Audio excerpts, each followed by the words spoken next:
Baltimore is brought to you by the Snyder Law Group. Baltimore's top lawyer explains the city's lawsuit against the owners of the Pimlico racetrack. The suit aims to prevent the Stronach Group, which owns Pimlico, from moving the Preakness Stakes race out of the city. City Solicitor Andre Davis says the Stronach Group has no legal justification for moving the Preakness to a different track. The law is pretty clear, as we spell out in the lawsuit. The Preakness needs to be in Baltimore, must be in Baltimore, in the absence of an emergency. There's no emergency. Davis hopes to reach a deal with Pimlico's owners without going to trial. Now, the Stronach Group has issued a statement writing in part, quote, "These actions are premature and unfounded," end quote. Well, the city is fighting to keep the second jewel of horse racing's Triple Crown in Baltimore. And Baltimore is suing the owners of Pimlico Racecourse so the Preakness doesn't leave the city. Political reporter John Rydell explains it all from Annapolis. Well, there was a law enacted by the General Assembly more than 30 years ago that would have prevented the Preakness from leaving Baltimore except in cases of a major emergency. But some Baltimore City lawmakers are still worried that the Stronach Group might find a way to get around that law. Now, this lawsuit seeks to block the Stronach Group from moving the Preakness to either Laurel Park or anywhere else in the country. And some city lawmakers say it's just another move that they hope will prevent the Preakness from leaving town. I wish that the racing industry could sit down and resolve this to avoid any kind of court situation, but that's where it's going to end up. The racing industry is a difficult industry. It's almost been sometimes considered a dying industry. And so I think for the owners and the horsemen and everyone, they're doing everything they believe is necessary to try to revive it here in the state and keep it here in the state. Now, in the meantime, city lawmakers are still hopeful that a bill will be enacted here in the General Assembly that would compel the governor, the mayor, and the Stronach Group to come together to negotiate a long-term deal to refurbish Pimlico Racecourse. In Annapolis, John Rydell, Fox 45 News. A bill to make students safer in certain non-public schools has cleared a major hurdle in the state legislature. The legislation was prompted by a Fox 45 investigation. And as Project Baltimore's Chris Papps explains, it just passed the House of Delegates.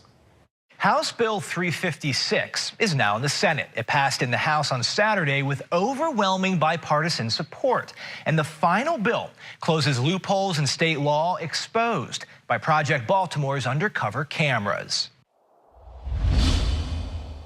A statewide investigation into church-exempt schools. The stories went viral. Fox 45 enrolls an undercover student into a Baltimore City church-exempt school and receives a Maryland high school diploma in 2 hours. We found it's a school and a building that did not meet zoning, fire, or safety codes. I believe that no one questions the offense that has been revealed by this Project Baltimore. In response to this series of Fox 45 investigations, lawmakers in Annapolis introduced House Bill 356. The issue with the school that Project Baltimore discussed was you had a school where kids were being given a high school diploma that represented no education. But when the initial bill went before the House Ways and Means Committee and the public earlier this month, it got a lot of pushback. Under the First Amendment, the state cannot compel a church to submit its religious teachings. The original version of House Bill 356 did 2 things. First, it required church-exempt schools and other non-public schools to submit their building, fire, and safety permits to the State Board of Education. Second, it mandated those same schools send their curriculum and accreditations to state regulators for review. And it's that second part that drew the most criticism. Board of Education is seeking to force our current failing public school policies on private schools. Members of the committee, non-public means not your business.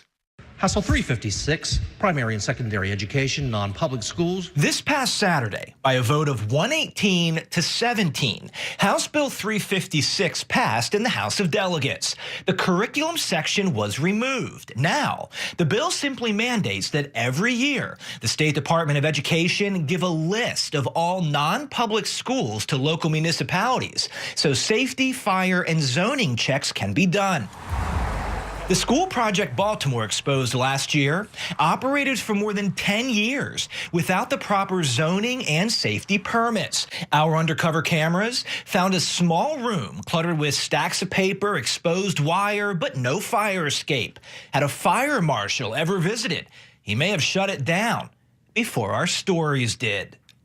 House Bill 356 will now have a hearing before the Education, Health, and Environmental Affairs Committee in the Senate. That has been scheduled for next week. But this is not the only piece of legislation that's been introduced because of Project Baltimore investigations. We'll show you how lawmakers are taking action because of what we've uncovered in our schools. That is coming up in a special report. Project Baltimore in depth tonight at 11 o'clock right here on Fox 45. And we want to hear from you. Do you have something that you want us to investigate? Call our hotline, send me an email, go to foxbaltimore.com to follow our progress. I'm Chris Pabst, and this is Project Baltimore.